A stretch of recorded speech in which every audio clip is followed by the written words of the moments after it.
ഇതൊരു കേന്ദ്ര സർക്കാരിൻ്റെ സംഘപരിവാറിൻ്റെ ഒരു രാഷ്ട്രീയമായിട്ടുള്ള നീക്കമാണ്. നിങ്ങൾ എത്ര കണ്ടടിക്കുന്നുവോ അത്ര കണ്ട് വാനിലേക്ക് ഉയർന്ന ചരിത്രമാണ് ഈ പാർട്ടിക്കുള്ളത്. അതുകൊണ്ട് തന്നെ ഞങ്ങൾ പറയുന്നു, ഇന്ത്യയിൽ അങ്ങോളം പ്രതിപക്ഷ രാഷ്ട്രീയ പാർട്ടി നേതാക്കന്മാർക്ക് നേരെ ഈ വിദ്യ കുറെ കാലമായി പ്രയോഗിച്ചുകൊണ്ടിരിക്കുകയാണ്. നിങ്ങളത് കോൺഗ്രസ്സുകാരോട് നടത്തിയാൽ മതി, ഞങ്ങളോട് നടത്തണ്ട.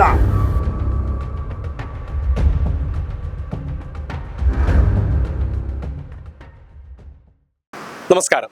മുൻ മുഖ്യമന്ത്രി പിണറായി വിജയന്റെ കണ്ണൂരിലെയും തിരുവനന്തപുരത്തെയും വീടുകളിലും അദ്ദേഹത്തിന്റെ മരുമകനും മുൻ മന്ത്രിയുമായ മുഹമ്മദ് റിയാസിന്റെ കോഴിക്കോട് കോട്ടൂളിയിലുള്ള വീട്ടിലും ഇഡിയുടെ റെയ്ഡ് നടന്നുകൊണ്ടിരിക്കുകയാണ്.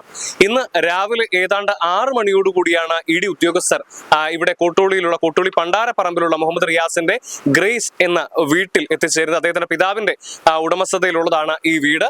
CMR-ലുമായി ബന്ധപ്പെട്ടുള്ള ഇടപാടുകളുടെ പേരിലാണ് ഇത്തരത്തിൽ മുൻ മുഖ്യമന്ത്രിയായിട്ടുള്ള പിണറായി വിജയന്റെയും അതുപോലെ തന്നെ അദ്ദേഹത്തിന്റെ മരുമകനും മകളുടെ ഭർത്താവ് വീണ വിജയന്റെ ഭർത്താവുമായിട്ടുള്ള മുഹമ്മദ് റിയാസിന്റെയും വീടുകളിൽ ഇത്തരത്തിൽ റെയ്ഡ് നടക്കുന്നത്. ഇത് സ്ഥലത്തെ പോലീസുകാരെയോ എന്നാൽ മറ്റാരെയും തന്നെ അറിയിക്കാതെയുള്ള വളരെ രഹസ്യമായിട്ടാണ് ഇന്ന് രാവിലെ 6 മണിയോടുകൂടി ഇഡി ഉദ്യോഗസ്ഥർ മുഹമ്മദ് റിയാസിന്റെ വീട്ടിലെത്തുന്നത്. തുടർന്ന് പിന്നീട് നാട്ടുകാരിൽ ചിലരാണ് മാധ്യമ പ്രവർത്തകരെ പോലും ഈ വിവരം അറിയിക്കുന്നത് എന്നുള്ളതാണ്. അതിന് പിന്നാലെ തന്നെ CPM പ്രവർത്തകർ വലിയ പ്രതിഷേധവുമായി രംഗത്ത് വന്നിട്ടുണ്ടായിരുന്നു. CPM നേതാക്കളും ഇവിടേക്ക് എത്തിച്ചേരുകയുണ്ടായിരുന്നു. CPM-ന്റെ കോഴിക്കോട് ജില്ലാ സെക്രട്ടറി മെഹബൂബ്, അതുപോലെ തന്നെ മുൻ MLA പ്രദീപ് കുമാർ അടക്കമുള്ളവർ ഇവിടെ എത്തിച്ചേരുകയും ഇത് BJP സർക്കാരിന്റെ പകപോക്കലിന്റെ ഭാഗമായിട്ടുള്ള നടപടിയാണ് എന്നുൾപ്പെടെ പ്രതികരിക്കുകയും ചെയ്തിട്ടുണ്ടായിരുന്നു. അവരുടെ പ്രതികരണങ്ങൾ നമുക്ക് കേൾക്കാം. അല്ല, ഇതൊരു കേന്ദ്ര സർക്കാരിൻ്റെ സംഘപരിവാറിൻ്റെ ഒരു രാഷ്ട്രീയമായിട്ടുള്ള നീക്കമാണ്.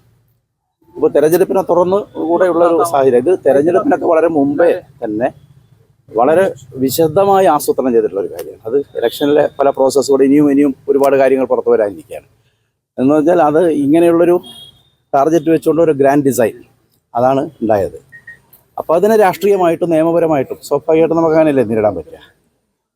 ഈ BJP ഇതര കക്ഷികളിൽ നിന്ന്, വിശേഷിച്ചും പിന്നെ ഇന്ത്യയിലെ ഒരു പ്രധാന പ്രതിപക്ഷമായിട്ടുള്ള കോൺഗ്രസിൽ നിന്ന്, കേരളത്തിലെ കോൺഗ്രസിൽ നിന്ന് നേരത്തെ ഒരു വിചിത്രമായിട്ടുള്ള ഒരു ആവശ്യം നമ്മൾ കണ്ടു.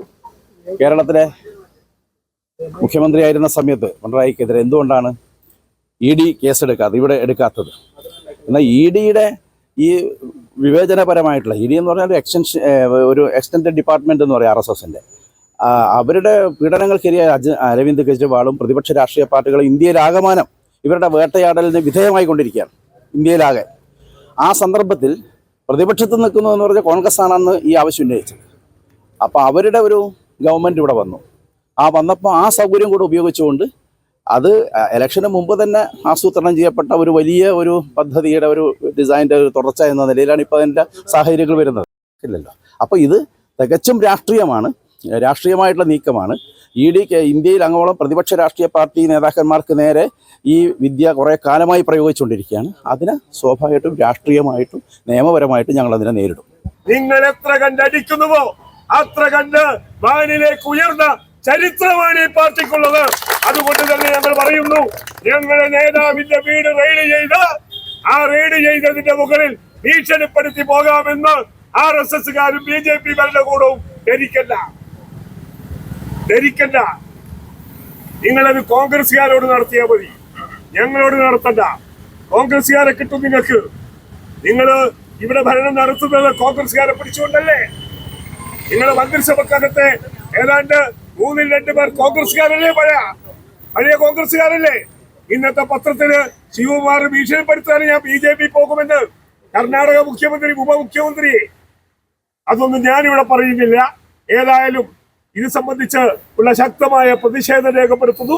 CPM കോഴിക്കോട് ജില്ലാ കമ്മിറ്റിയുടെ പ്രതിഷേധം രേഖപ്പെടുത്തുകയാണ്. CMRL ഓഫീസ് അടക്കം ഏതാണ്ട് 12 ഇടങ്ങളിലാണ് ഇത്തരത്തിൽ ഇപ്പോൾ EDയുടെ റെയ്ഡ് പുരോഗമിച്ചുകൊണ്ടിരിക്കുന്നത്. വിവിധ ചിലവുകൾ ചൂണ്ടിക്കാണിച്ചുകൊണ്ട് CMRLന്റെ ഓഫീസിൽ നിന്ന് കോടിക്കണക്കിന് രൂപയുടെ ഫണ്ട് വ്യക്തികൾക്ക് വേണ്ടി വകമാറ്റി ചെലവഴിച്ചു എന്നുള്ളതാണ് ഉയർന്ന ആരോപണം. ഈ വകമാറ്റി ചെലവഴിച്ചു എന്ന് പറയപ്പെടുന്ന വ്യക്തികളുടെ ലിസ്റ്റിന്റെ കൂട്ടത്തിൽ മുൻ മുഖ്യമന്ത്രിയായിട്ടുള്ള പിണറായി വിജയന്റെ മകൾ വീണ വിജയന്റെ പേരും ഉൾപ്പെടുന്നുണ്ടോ എന്നുള്ളതാണ് ഈ ആരോപണത്തിന് വലിയ ഒരു വാർത്താ പ്രാധാന്യം നൽകുന്നത്. ഇതിന്റെ അടിസ്ഥാനത്തിലാണ് ഇപ്പോൾ റെയ്ഡ് നടക്കുന്നത് എന്നുള്ളതാണ് നമുക്ക് മനസ്സിലാക്കാനായിട്ട് സാധിക്കുന്നത്. അതേസമയം CPM പ്രവർത്തകരും CPM നേതാക്കളും ഇത് രാഷ്ട്രീയ പകപോക്കലിന്റെ ഭാഗമാണ് എന്ന് ആരോപിക്കുകയാണ് ചെയ്യുന്നത്. അതിന്റെ ഭാഗമായി വിവിധ ഇടങ്ങളിൽ CPMന്റെ പ്രതിഷേധമടക്കം കണ്ണൂരിലടക്കം CPMന്റെ പ്രതിഷേധം നടന്നു വരികയും ചെയ്യുന്നുണ്ട്. എന്തായാലും റെയ്ഡ് പുരോഗമിക്കുകയാണ്. ഇത് സംബന്ധിച്ചുള്ള കൂടുതൽ വിവരങ്ങൾ പിന്നാലെ പുറത്തു വരുമെന്നുള്ളതാണ് നമുക്ക് കരുതേണ്ടത്.